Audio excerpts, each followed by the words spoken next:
Astra mark 3 అని చెప్పి ఒక ఆయుధం అండి. సో దీనికి వీళ్ళు పేరు మార్చేశారు. ఏం పేరు అంటే గాంధీవా. సో గాంధీవా అంటే మీకు తెలిసే ఉంటుంది, మహాభారతం స్టోరీ ప్రకారము గాంధీవా అంటే అర్జునుడి ధనుస్సు. అంటే మీకు అగ్నిదేవుడు ఒక కోరిక కోరుతాడు, ఎవరిని? వరుణ దేవుడి వద్ద. ఇంత గొప్పగా ఇతను మనకు సహాయం చేశాడు కదా, ఇతనికి ఒక మంచి వరము ఇవ్వు అంటే వరుణదేవుడు అర్జునుడికి ఈ గాంధీవ ధనుస్సు అనేది ఇస్తాడు. మరి ఈ గాంధీవము అంటే ఈ ప్రపంచములో ముగ్గురు మాత్రమే గాంధీవాన్ని మొయ్యగలరు. దాన్ని ఎత్తడము అంటే కుదరదు, అంత శక్తివంతమైనది. ఒకరు శ్రీకృష్ణ పరమాత్మ, రెండవది అర్జునుడు, ఆయన వద్దే ఈ గాంధీవం ఉంటుంది, మూడవది భీముడు. వీళ్ళకి మాత్రమే ఈ వరము ఇవ్వబడింది.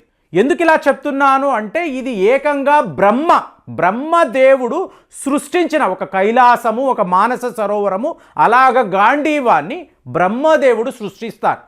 తరువాత దీన్ని ఆయన శివుడికి ఇస్తారు. శివుడు ఏం చేస్తారు? ఇంద్రుడికి. ఇంద్రుడు సోమదేవుడికి, సోమదేవుడి నుంచి వరుణుడి నుంచి ఇప్పుడు అర్జునుడి దాకా వస్తుంది. సో అంత ఒక చరిత్ర మీకు ఇది మహాభారతంలో ఒక కథ అవ్వచ్చు. కానీ ఇవాళ భారత ప్రభుత్వం ఏం చేస్తుంది? ఈ అస్త్రానికి, అస్త్రా మార్క్ 3కి గాంధీవా అని పేరు పెట్టారు. ఎందుకండి పెట్టారు? ఉన్న పేరును మార్చి గాంధీవా అని పెడితే ఇది రియల్గా అర్జునుడి ధనుసులా అయిపోతుందా? అంత శక్తివంతమైనదా అంటే అదే నిజం. ఎందుకంటే చైనా వాడు ఏం చేశాడు? PL-17 అని ఒక అస్త్రాన్ని తయారు చేశాడు.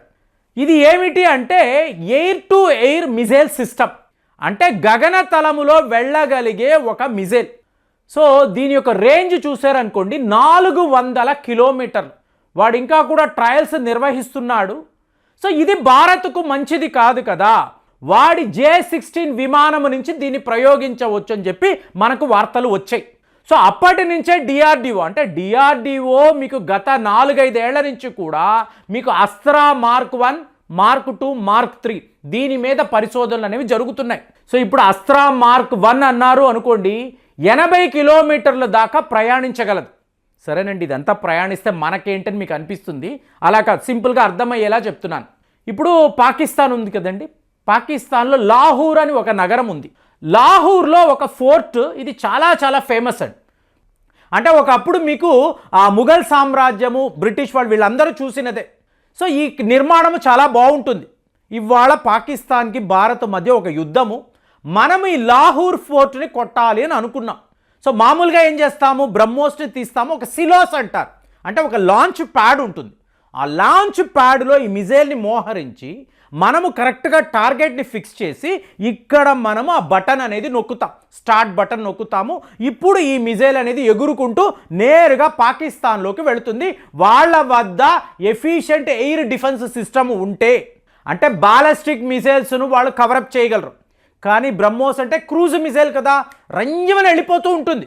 సో ఇప్పుడు ఇది మెథడ్ కదా, సిలోస్ ఉండాలి, లాంచ్ ప్యాడ్ ఉండాలి, భూతలం నుంచి ఇది వెళుతుంది.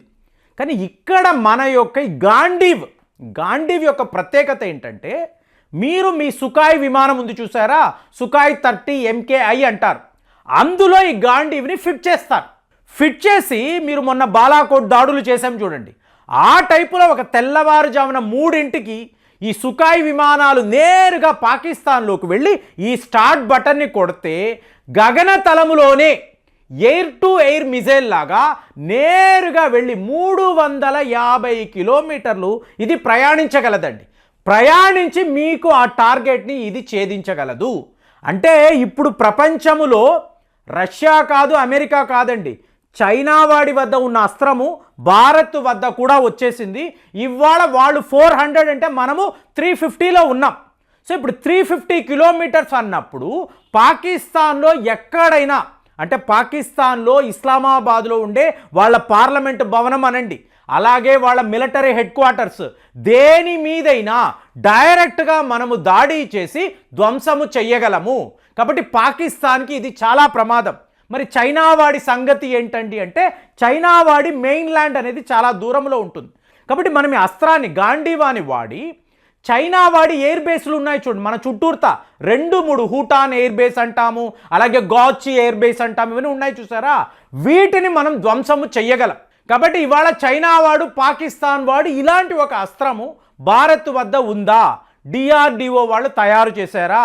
మార్క్ 1 అన్నప్పుడు 80 కిలోమీటర్స్, సరేలే అనుకున్నాడు. మార్క్ 2 వచ్చేటప్పటికి మీకు 160 కిలోమీటర్లు. ఇవాళ మనం ఏం మాట్లాడుతున్నాం ఫ్రెండ్స్? Mark 3 350 kilometres. రేపు మార్క్ 4 కూడా ట్రయల్ రన్కి రాబోతుంది.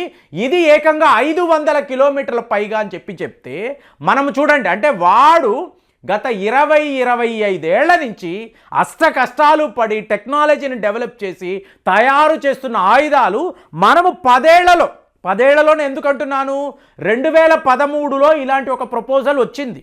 కానీ 2017లో భారత్ రష్యా కలిసి SFDR అనబడే టెక్నాలజీని డెవలప్ చేశారు. అంటే సాలిడ్ ఫ్యూయల్ డక్టెడ్ రామ్జెట్, నేనైతే రామజట్టు అంటారు. అంటే ఆ ఇంజిన్ అంత పవర్ఫుల్గా, రామజట్టు ఎంత పవర్ఫుల్లో ఈ ఇంజిన్ కూడా రామ్జెట్ అనబడే ఇంజిన్ అంత పవర్ఫుల్. సో దీనిని తయారు చేశారు ఎవరు? భారత్ రష్యా. ఇప్పుడు రష్యాను చూశారనుకోండి, వాళ్ళ వద్ద ఉండే ద మోస్ట్ పవర్ఫుల్ ఆయుధాలంతా భారత్లో ఉండాలి. వాళ్ళ ప్రపోజల్ ఎలా ఉందంటే, నీ దగ్గర 5th జనరేషన్ యుద్ధ విమానాలు లేవు, చైనా వాడి దగ్గర J-20 ఉంది, దీనిని వీడు పాకిస్తాన్కి కూడా ఇవ్వచ్చు. సో పాకిస్తాన్ కన్నా నువ్వు తక్కువగా ఉండకు, సుఖాయ్ 57 తీసుకో. ఏమండి, ఇది వ్యాపారం కదండి, కొనమంటున్నాడు కదా అంటే మీకు అవసరం ఉంది కదండి. ప్రపోజల్ ఏంటి? సుఖాయ్ 57 మీరు కొంటారు, రేపు మీ దేశంలోనే తయారు చేస్తారు. అలాంటప్పుడు ఈ సుఖాయ్ 57 5th జనరేషన్ విమానాలు ఒక 20-30 కొని పెట్టుకున్నారు. అందులో మీరు ఈ అస్త్ర అంటే గాంధీవా వెర్షన్ 4 ఒక 500 కిలోమీటర్లు పయనించగలిగే, అంటే 8 to 8 బియాండ్ విజువల్ రేంజ్, మీకు ఏమీ కనిపించదు ఎదురుగుండా, శత్రువు మన మీదకి రావడం లేదు అనుకుంటాం, సడన్గా ఈ మిజైల్ కనిపిస్తుంది, వాళ్ళ రేడార్స్ పసిగట్టలేవు. అలాంటిది బియాండ్ విజువల్ రేంజ్ అనబడే ఈ 500 కిలోమీటర్లు ప్రయాణించగలిగే గాంధీవాన్ని మనము సుఖాయ్ 57లో ఫిట్ చేసాము అనుకోండి, పరిస్థితి ఏంటి? చైనాను కూడా మనం బీటౌట్ చేసేవచ్చు. ఇదే రష్యా వాళ్ళు మనకి ఇస్తున్న ప్రపోజల్. సో మనము కొనాలా వద్దా? అమెరికా వాడు F-35 అంటున్నాడు కదా, ధర ఎక్కువే, పర్ఫార్మెన్స్ కూడా సుఖాయ్ ముందు లేదు, అలాగే సైజు కూడా చిన్నది. ఈ డైలమాలో ఉన్నాం. కానీ చైనా వాడికి ఆ ప్రాబ్లం లేదండి, రివర్స్ ఇంజనీరింగ్ చేసుకుంటూ పోతూ ఉంటాడు, కొత్త కొత్త ఆయుధాలు అంటూ ఉంటాడు. వాడికి ఎక్కడా కూడా మనం తగ్గకూడదు, ఎందుకంటే చైనా వాడు తయారు చేసే ఆయుధాలు పాకిస్తాన్కి వెళుతూ ఉంటాయి. సో వీళ్ళు ఇద్దరూ కలిసి మనల్ని వీక్ చేయకూడదు. కాబట్టి మన DRDO వాళ్ళు గాంధీవా వెర్షన్ 3ని కూడా తీసుకొచ్చేసారు. ఇది ఒక అద్భుతం. ఇలాంటి అస్త్రము ప్రపంచములో ఇవాళ 2 దేశాల వద్ద మాత్రమే, చైనా భారత్ వద్ద మాత్రమే ఉన్నప్పుడు మనము నెక్స్ట్ లెవెల్కి వెళ్ళేమో అనుకోండి, రష్యా విమానాలు కూడా కొనుక్కున్నాం అనుకోండి, 500 కిలోమీటర్లు అన్నాము అనుకోండి, సో మనమే టాప్ పొజిషన్లో ఉంటాం. కాబట్టి DRDO వాళ్ళు అర్జెంటుగా ఈ వెర్షన్ని కూడా తీసుకురావాలి. కానీ వెర్షన్ని తీసుకురావాలి, గాంధీవా మార్క్ 4 అనడానికి ఉంటుందండి, మీకు విమానాలు కూడా ఉండాలి, పవర్ఫుల్ విమానాలు కూడా ఉండాలి. రామ్జెట్ని మీరు వాడుతున్నారు, ఎస్, నో డౌట్, అద్భుతమైన ఇంజిన్, కానీ దానికి కావలసిన విమానాలు మనకి ఇవాళ అవసరము. మరి దీనిని భారత్ కొంటుందా? కొని ఇలాంటి గాంధీవా అంటేనే ద మోస్ట్ పవర్ఫుల్ ధనుసు, మోస్ట్ పవర్ఫుల్ వెపన్ అని చెప్పి మహాభారతంలో ఇదే ఆయుధం పెట్టుకొని పెద్ద వాళ్ళు మీకు ఎంతోమందిని అర్జునుడు మీకు ఎక్స్ట్రాడినరీగా యుద్ధము చేసి వాళ్ళ పని పట్టాడు కదా, అలాంటి ఆయుధము ఇవాళ భారత్లో ఉన్నప్పుడు దీనికి ఇవ్వాల్సిన దైవశక్తి అనండి, లేదా మన టెక్నాలజీ అనండి, దేన్నైనా అనండి, ఇవ్వాలి కదా. ఇవ్వాలి అంటే మన వద్ద 5th జనరేషన్ యుద్ధ విమానాలు ఉండాలి కదా. మరి మనము రష్యా వద్ద సుఖాయ్ 57 కొనాలా వద్దా? మరి ఈ పేరు గాంధీవా అని పెట్టారు కదా, మరి గాంధీవా యొక్క శక్తి ఎలా ఉండబోతుంది? చైనా పాకిస్తాన్ ఆల్రెడీ పానిక్ అవుతున్నారు, ఎందుకంటే మనము తలుచుకుంటే మనమే వాళ్ళ మీద దాడులు చేసే అవకాశం ఉంది. మరి ఈ పరిస్థితుల్లో భారత్ యొక్క గాంధీవా గురించి మీరు ఏం ఆలోచిస్తున్నారు? మీ ఒపీనియన్ ఎలా ఉంది? కామెంట్స్లో తెలియజేయండి. మళ్ళీ వచ్చే వీడియోలో కలుద్దాం. జై హింద్.